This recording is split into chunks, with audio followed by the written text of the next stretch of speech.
une chronique de poids, une chronique de choix par rapport à l'Arabie Félix. Est-ce que cette Arabie Félix, et quand on parle de Félix, ça va être expliqué de façon par le directeur de l'ISA, est-ce que justement certaines personnes ne sont pas tombées dans un piège d'éluder, d'oblitérer, pour employer un terme que certains comprendront, d'oblitérer du corps qu'est le continent africain une partie de ce dernier, en l'occurrence, d'accord, l'Arabie qui serait une partie extérieure. Est-ce que cette démarche de détachement ne serait pas une démarche de détachement semblable à un détachement antérieur qu'il y avait par rapport à la matrice égypto-nubienne qui pendant un certain temps a été considérée comme extérieure à notre paradigme alors qu'en réalité ça en faisait partie sous prétexte que les populations d'aujourd'hui n'étaient pas les populations d'hier. Ce sont des questions que un certain nombre de personnes sincères se poseront et on va vous aider à vous donner en tout cas un certain nombre de réponses, vous orienter vers un certain type de réflexion, j'ai envie de dire.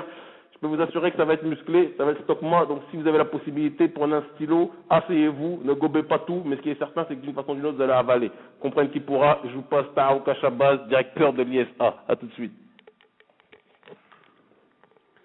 Tout d'abord, bonsoir tout le monde, bonsoir les auditeurs, auditrices de la France Solon.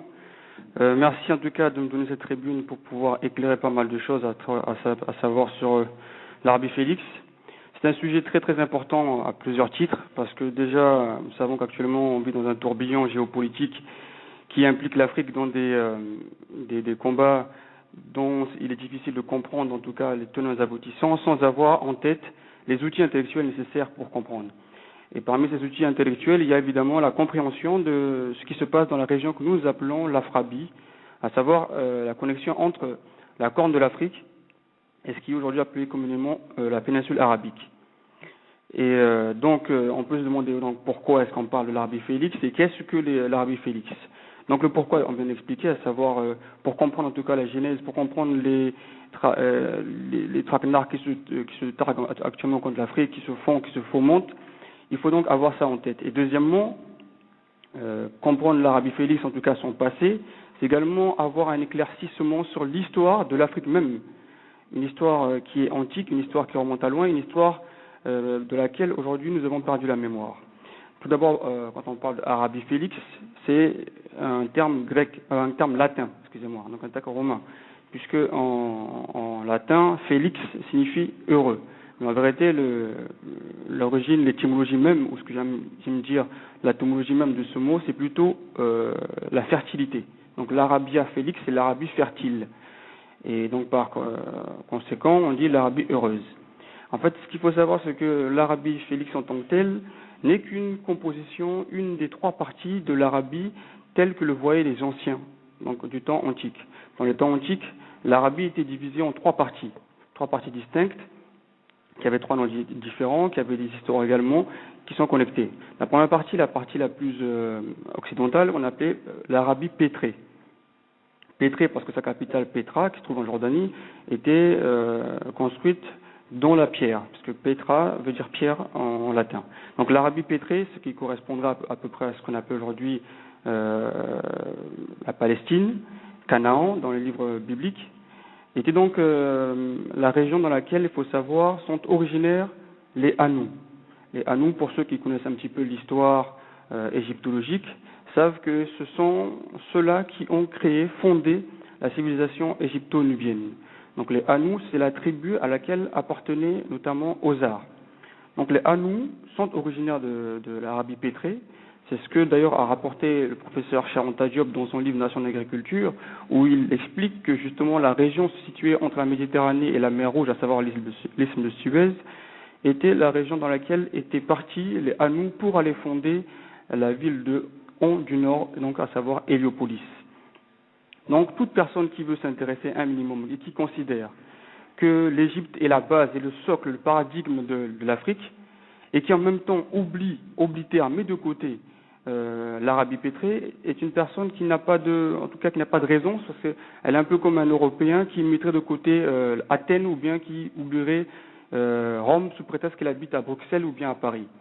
Donc cette première partie de l'Arabie est très importante car c'est de là aussi qu'est parti donc les Hanous. Et pour comprendre ce qu'ont fait les Hanous en Égypte, il faut comprendre ce qu'ils ont fait en étant dans leur foyer, dans leur okoumène. Donc n'oublions pas, c'est quand même le pays de Ozar. Deuxième partie de l'Arabie, comme le désignaient les anciens, c'est ce qu'on appelait l'Arabia deserta, l'Arabie déserte.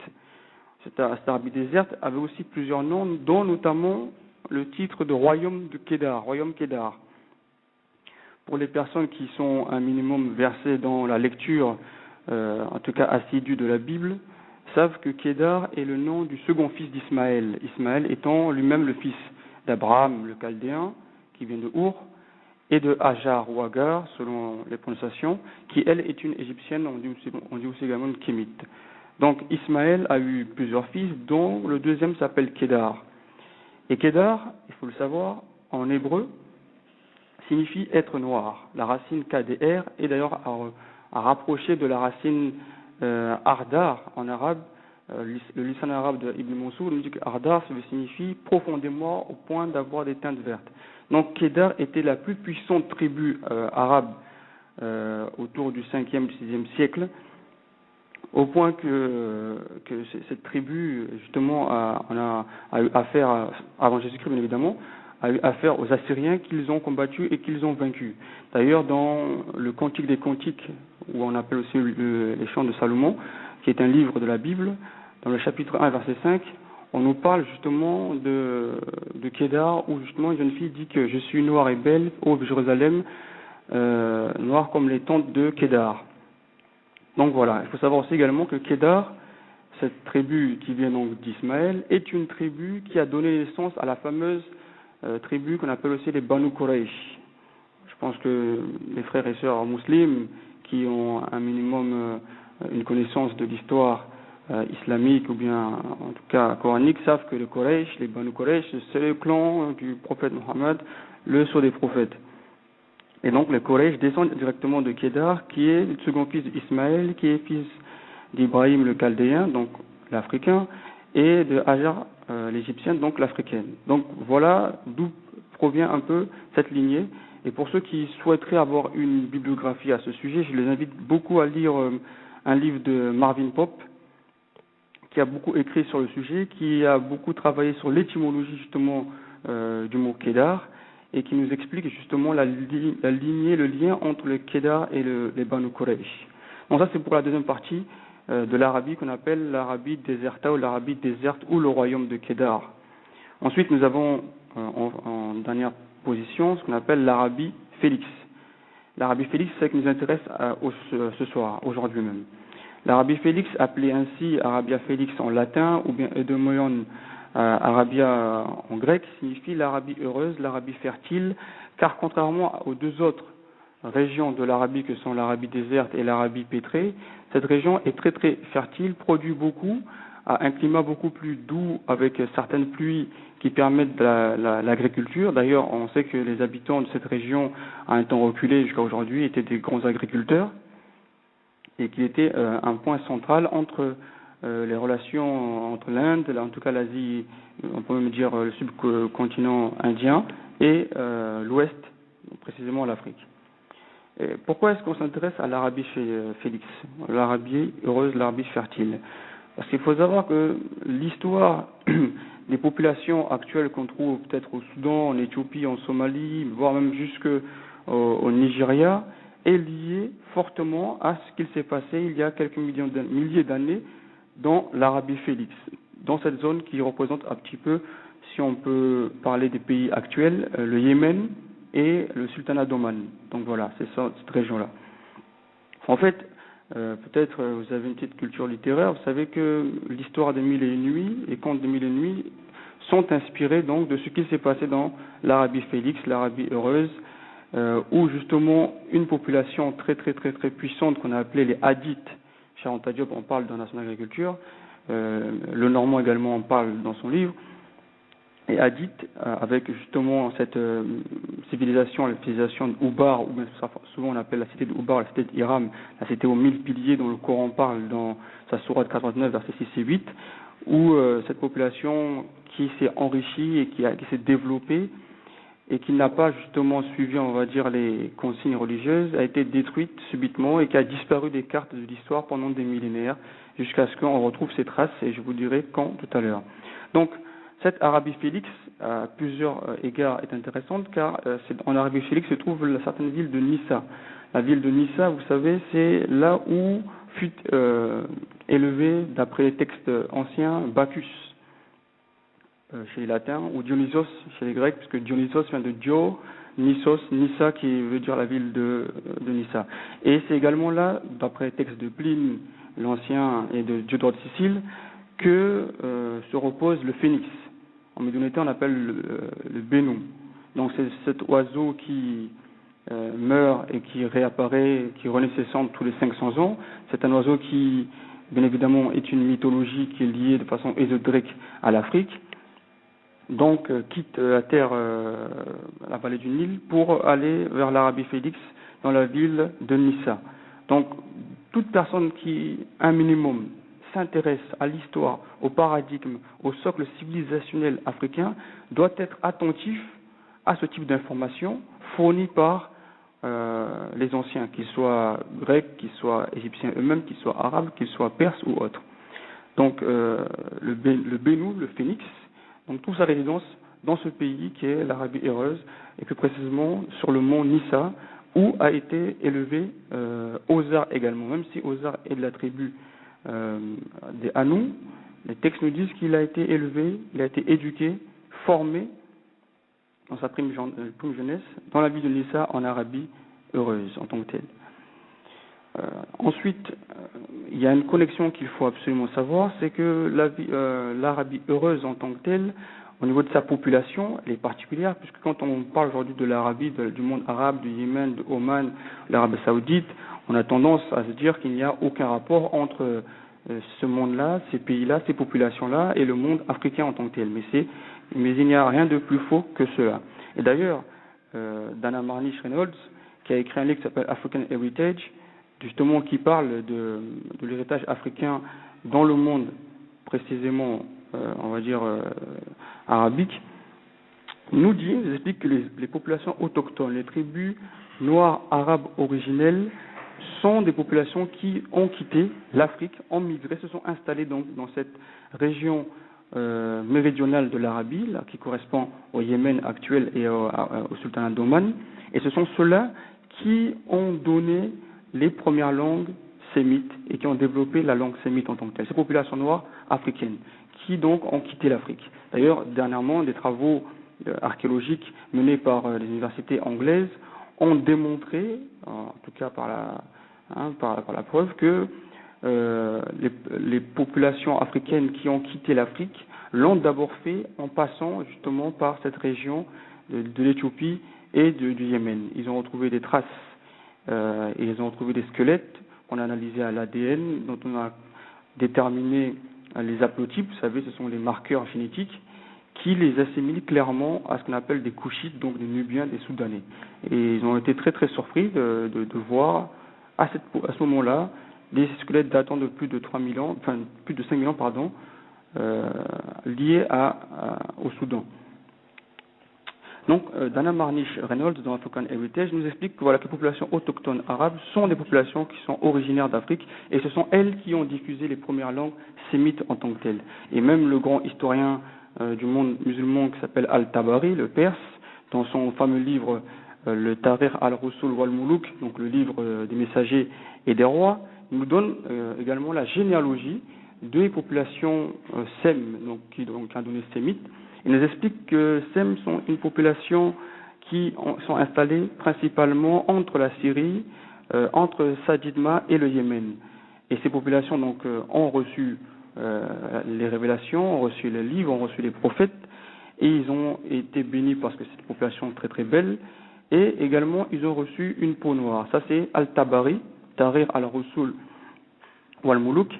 C'est dans son livre pour ceux qui aiment justement la littérature et aiment avoir les preuves. Donc, même Al-Tabari, qui est une éminence dans le domaine de l'histoire islamique, confirme en tout cas les propos de Dana Marnish Reynolds, ou plutôt Dana Marnish Reynolds avec African Heritage confirme le Tahrir al-Rusul wal-Muluk de Al-Tabari, dans le sens où justement elle dit que les populations qui ont diffusé pour la première fois les langues sémites sont originaires d'Afrique et sont les populations autochtones d'Arabie. Al-Tabari dit exactement la même chose, et je pense que Al-Tabari qui a vécu quand même au Xe siècle est beaucoup plus proche des populations originaires arabes que nous autres qui sommes loin, qui n'ont pas compris pourquoi est-ce qu'il y a eu un changement de phénotype entre-temps. Donc, oui, donc la population, bien évidemment, l'Arabie Félix sont des populations originaires d'Afrique, mais il y a une chose qu'il faut savoir, c'est que l'Arabie Félix est également le siège de ce qu'on appelle la reine de Saba. Vous savez que la reine de Saba, c'est celle dont revendique aujourd'hui la dynastie salomonide, la dynastie à laquelle appartient Haïlé Sélassié, qui est en tout cas une figure de proue dans le rastafarisme, qui est une figure de proue également dans l'histoire de l'Éthiopie, puisqu'il faut savoir que l'Éthiopie est le seul pays d'Afrique qui n'a jamais été colonisé, qui est resté sans colonisation étrangère, qu'elle soit européenne ou autre, pendant plusieurs millénaires. Et donc c'est le pays dans lequel appartenait la reine de Saba, parce qu'il faut savoir que le royaume de Saba était un royaume qui était à la fois sur le flanc est et le flanc ouest, donc qui était à la fois au Yémen et dans ce qu'on appelle l'actuelle Éthiopie, voire Somalie.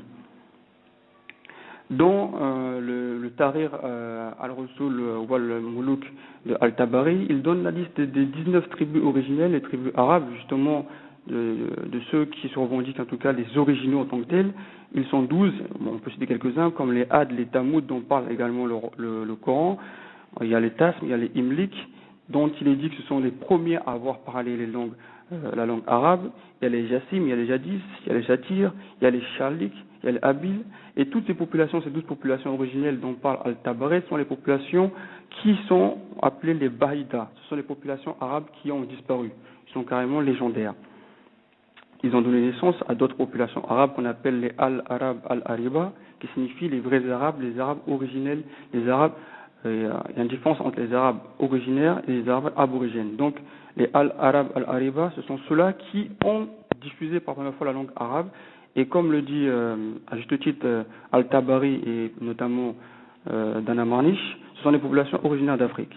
Par la suite, d'autres populations originaires, notamment d'Arabie pétrée et d'Arabie désertique, l'Arabie déserta, se sont mêlées donc aux populations méridionales de l'Arabie Félix et ont donné ce qu'on appelle les Arabes al-Mustariba. Arabes Mustariba qu'on appelle en Europe les Mozarabes, signifiant que ce sont les Arabes arabisés, ce sont les Arabes qui sont Arabes de culture. Ils ont acquis donc la culture arabe par le contact des Arabes originaux, à savoir les Arabes Ariba, que le lisan al-arabe de Ibn Mansour, le grand grammairien, grand lexicographe, d'ailleurs le plus grand lexicographe arabe, nous dit que cela, il les appelle les khalis arabes, les arabes purs en tant que tels. Et ces arabes purs appartiennent justement à la tradition des hadiths, à la tradition des tamouds, qui sont liés dans le sang avec les populations afrabiques, éthiopiennes, somaliennes et soudanaises. Mais on pourrait se demander donc comment se fait-il si ces populations originelles sont des populations noires en tant que telles, que les Strabons, les Diodores de Sicile, les Plines, tous ont témoigné avoir vu physiquement ces populations noires-là. Comment se fait-il qu'aujourd'hui il existe un phénotype différent d'Arabes aujourd'hui, aussi bien en Arabie Félix qu'en Arabie déserta qu'en Arabie pétrée. Thomas Bertram, qui est un grand historien britannique, qui a également voyagé dans le monde arabe, a écrit un livre qui s'appelle The Arabs. Il nous explique que justement, à partir du 15e siècle avant Jésus-Christ, donc 1400 avant Jésus-Christ, ces populations arabes ariba et arabes mustariba, donc arabes arabisés, ont été envahies par des hordes de populations blanches originaires des montagnes du Zagros, en Iran. Et ces populations blanches, parmi ces populations blanches, il y a justement ce qu'on appelle les Kassites.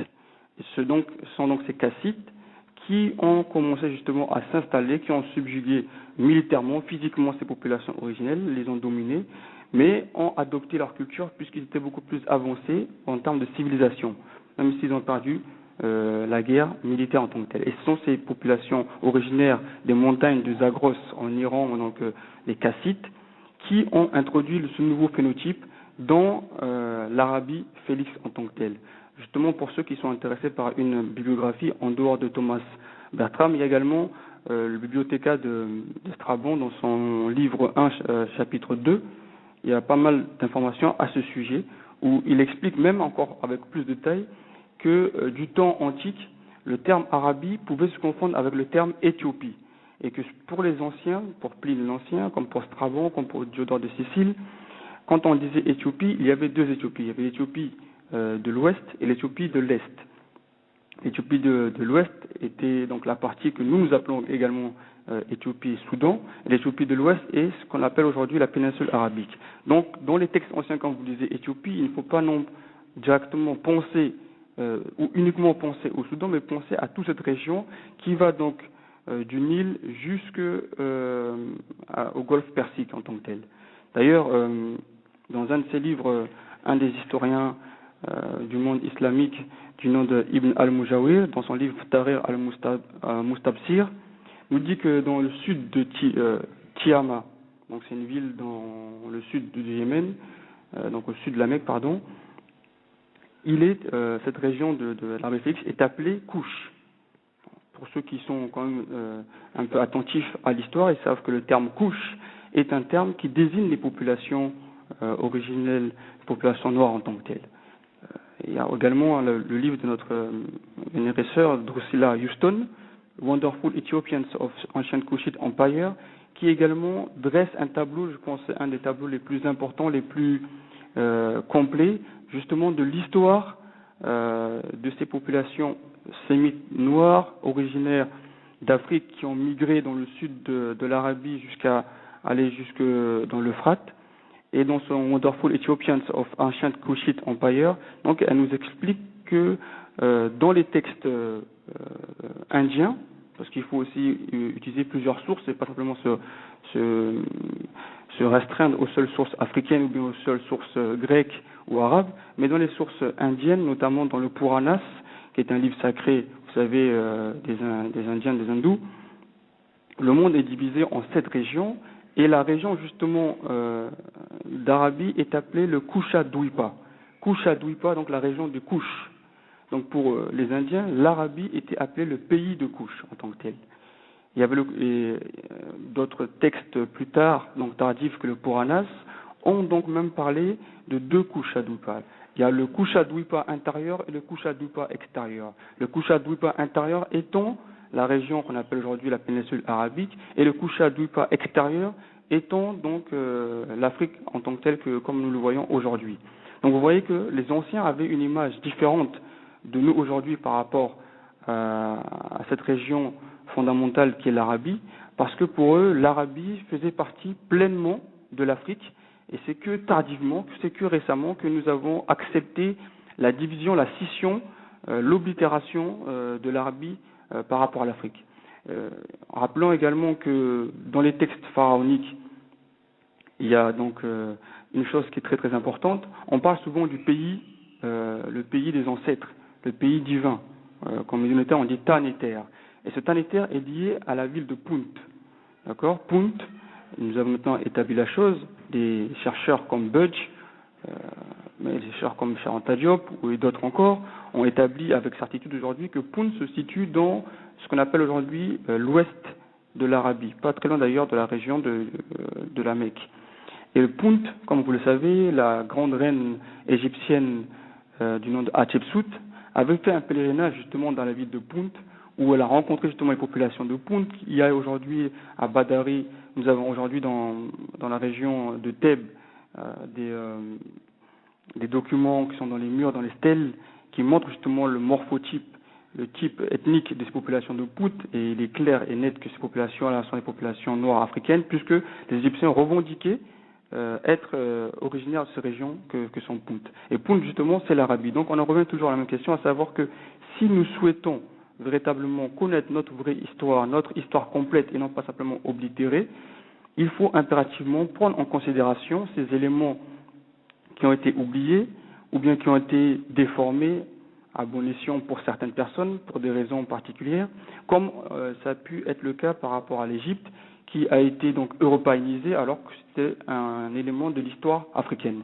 Donc, on repousse encore plus l'histoire africaine, nous la remontons même en dehors de ce qu'aujourd'hui est convenu d'appeler l'Afrique, même si dans nos têtes, il faut comprendre que l'Arabie en tant que telle, l'Inde, tout cela fait partie d'un substrat commun, que ce soit les textes grecs qui appelle toute cette région l'Éthiopie ou bien l'Arabie, les deux termes sont interchangeables, que ce soit les textes indiens qui nous parlent de Kusha Dwipa, Dwipa D-W-I-P-A. Il est donc clair que toute cette région-là relève d'une même